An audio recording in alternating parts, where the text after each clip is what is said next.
Domínio das máquinas. E aí, quem assistiu Matrix já sabe mais ou menos o rumo que isso leva. Exterminador do Futuro também é baseado nisso. E é basicamente o que a gente citou ali no início sobre tratar bem essa inteligência artificial, porque em algum momento pode ser que elas se rebelem e acabam dominando a humanidade. Ela parte do princípio também, muitas vezes, de que as máquinas são feitas para facilitar a vida do ser humano e para resolver problemas complexos. E parte desses problemas complexos envolvem como fazer para o mundo ser um lugar melhor. E a resposta normalmente óbvia que essas máquinas trazem é extermine a humanidade. Porque o que faz o mundo ser um lugar ruim são os seres humanos.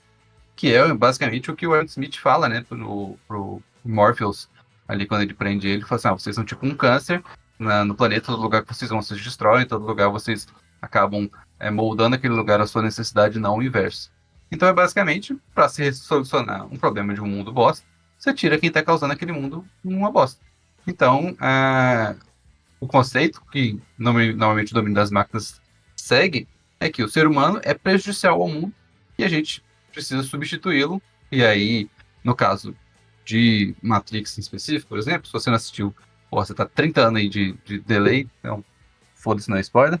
Eles passam a usar e falar: a gente tem esses humanos aqui que atrapalham a existência do planeta e a gente precisa de energia. Vamos fazer o seguinte: a gente vai colocar eles tipo uma plantação de humano ali e a gente vai tirando energia do corpo deles, que é o que a gente precisa para poder continuar funcionando. E aí, eles vivem dentro de uma ilusão.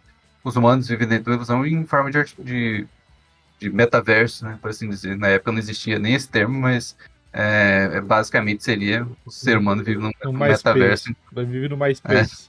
enquanto o seu corpo, isso, na real, tá num lugar destruído.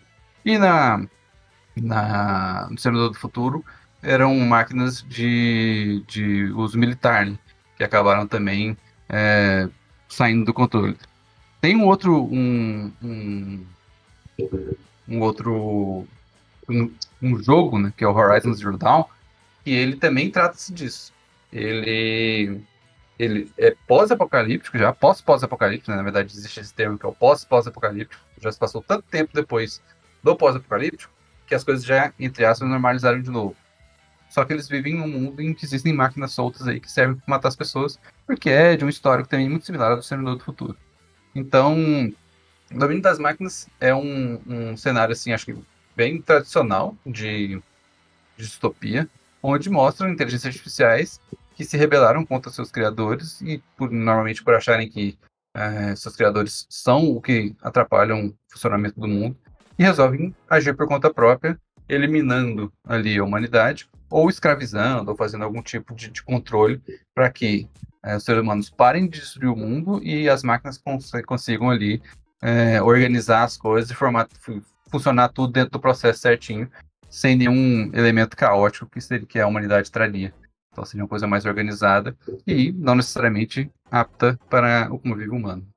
Eu só queria colocar um adendo aí, uma menção honrosa do Família Mitchell versus as máquinas. Não vi. É muito, é muito bom, velho. Esse filme é muito bom. Acho que o Luiz não vai ver porque é animação, mas é fantástico. Eu vi tem o Love, Death Robots, que ele tem alguns que são de máquinas do dia a dia que se rebelam contra os homens, contra os donos, assim. Outra de Rebelião de Máquinas é o Hur, que é o conto do.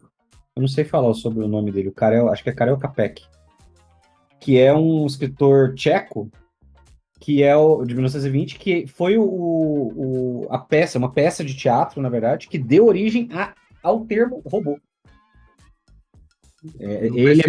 Ele é mencionado pelo Asimov. Quando o Asimov começa a usar o termo robô para fazer menção às criaturas máquina e tal, os construtos, enfim, ele explica que ele pegou esse termo dessa peça do Capek, porque o termo robô em si, se não me engano, vem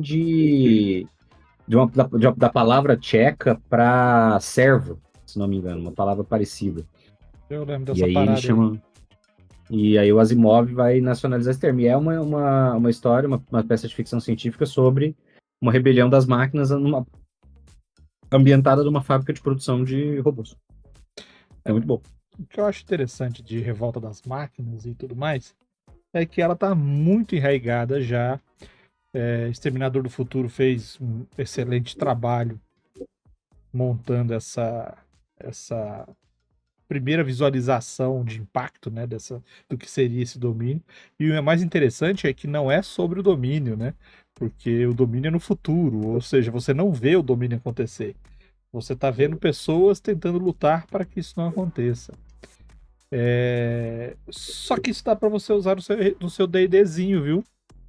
Dá para você colocar aí um domínio dos golems, um domínio dos mecanos, alguma coisa nesse sentido, onde eles meio que se apropriam das magias.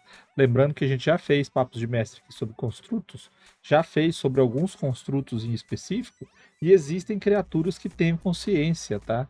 Que são construtos. Então, vale a ideia aí, às vezes, de você como é que. Mas eu não gosto de jogar ficção científica, eu vou jogar sistema com robôs e não dá pra fazer. Cara, o seu D&Dzão velho de guerra aí, dá pra você pegar e montar uma revolta, seja num reino, ou seja numa cidade, onde os golems que eram feitos e colocados para proteger a cidade, de repente, se voltam contra os habitantes.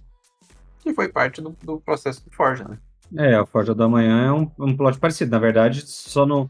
Eles fingem ser uma revolta das máquinas, porque na verdade são construtos vivos, né? Eles não são máquinas propriamente ditas.